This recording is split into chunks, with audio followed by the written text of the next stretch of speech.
Hai, Assalamualaikum warahmatullahi wabarakatuh. Bertemu sekali lagi dengan aku Jumat Saleh di YouTube channel aku nih guys. Terima kasih kerana korang selalu support video aku nih guys. Dan jangan lupa tekan subscribe dan juga tombol loceng guys, untuk aku lebih bersemangat menjadikan konten-konten yang menarik dan bermanfaat untuk tatapan anda guys. Baiklah, dalam video kali ini aku nak menceritakan tentang sebuah kisah inspirasi bagaimana tentang seorang individu yang berjaya membawa satu brand minuman ini berkembang ke seluruh dunia. Untuk mendengarkan kisah itu secara penuh, teruskan menyaksikan video ini.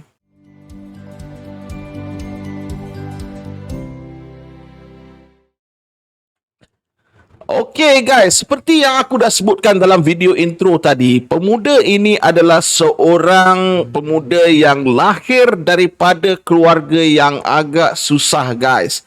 Okey, siapakah nama pemuda ini? Dia adalah Howard Schultz. Dia adalah salah seorang yang bertanggungjawab membina brand Starbucks yang terkenal di seluruh dunia. Aku yakin dan percaya korang yang sedang menyaksikan video ini, mungkin korang pernah chill-chill minum kopi sambil menikmati aroma kopi yang cukup sedap, dengan lepak, dengan suasana yang nyaman di Starbucks. Pasti korang kenal dengan Starbucks guys. Manakah tidak, Starbucks mempunyai lebih daripada 3,000 outlet di seluruh dunia termasuk negara kita guys. Namun sebelum Starbucks berkembang seperti sekarang, dia ada kisahnya bermula dengan Howard nih guys. Howard ni dia dilahirkan dalam keadaan keluarga yang miskin kerana ibunya hanyalah seorang reception hotel, sementara ayahnya adalah seorang pemandu bas walaupun ayahnya pernah bekerja sebagai tentera.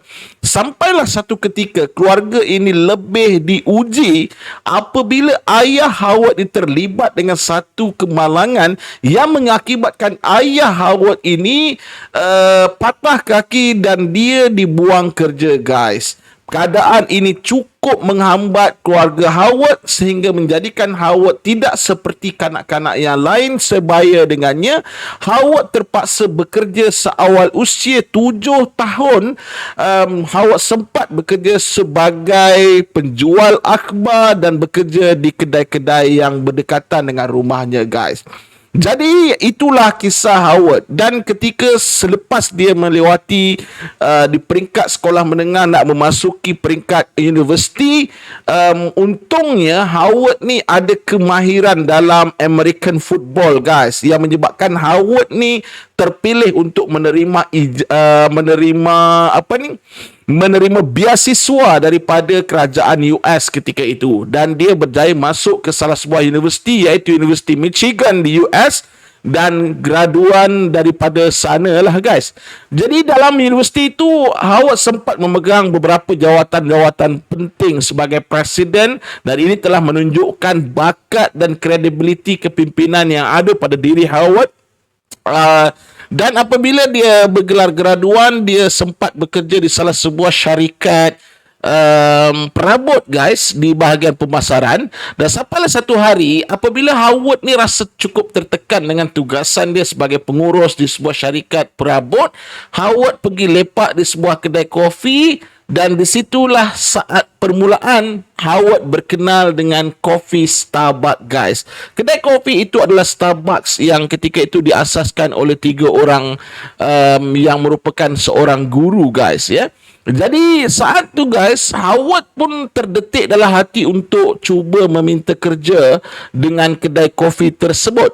Lalu dia diterima dan dia ditempatkan sebagai bahagian pemasaran, sebagai pengurus pemasaran, dan akhirnya Starbucks hantar Howard pergi ke Itali untuk kursus tentang penyediaan kopi guys.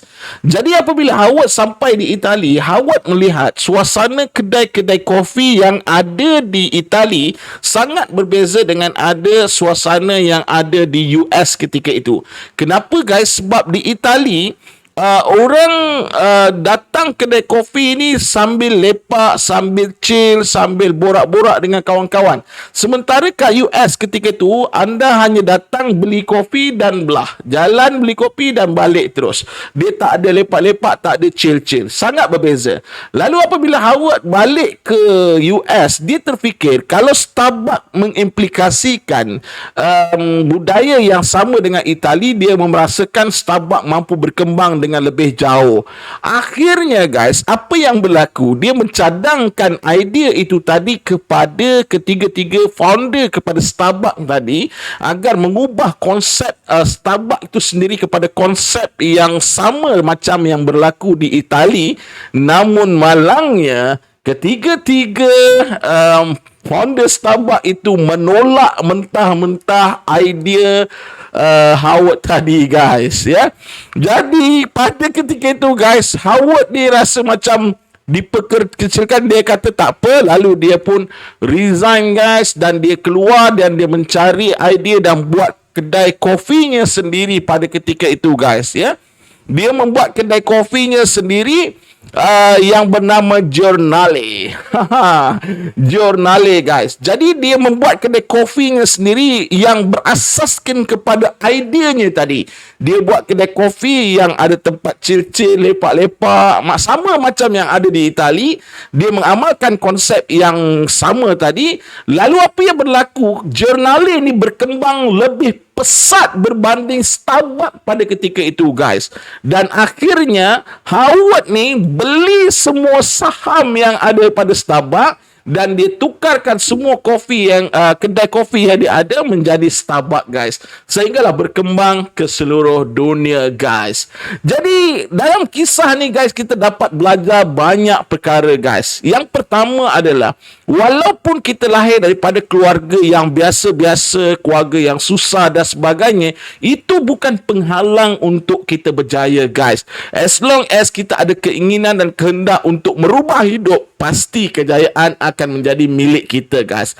Yang keduanya adalah kita sebagai usahawan ataupun orang yang sedang bekerja dan sebagainya harus menerima perubahan yang positif guys. Kita jangan tengok idea perubahan itu hanya statik pada takut yang lama. Kita kena terima perubahan guys. Macam idea Howard tadi, orang nampak benda tu macam bodoh, tapi akhirnya benda tu yang berjaya guys. So anda kena terima perubahan guys. Dan yang ketiganya adalah never ever give up guys. Apa yang berlaku dengan Howard, walaupun orang tak terima idea dia, dia tak putus asa setakat tu guys, tapi dia keluar cari solution dan dia implementkan idea dia, akhirnya dia berjaya guys. So itulah tiga daripada apa yang kita dapat belajar daripada kisah Howard Schultz ni guys.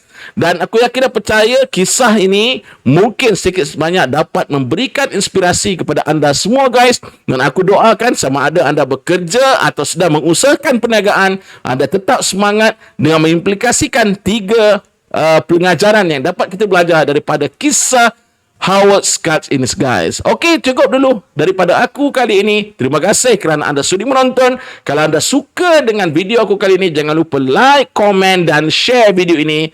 Dan last but not least, jangan lupa subscribe dan tekan tombol loceng guys. Jumpa lagi dengan aku pada next video. Assalamualaikum. Bye bye.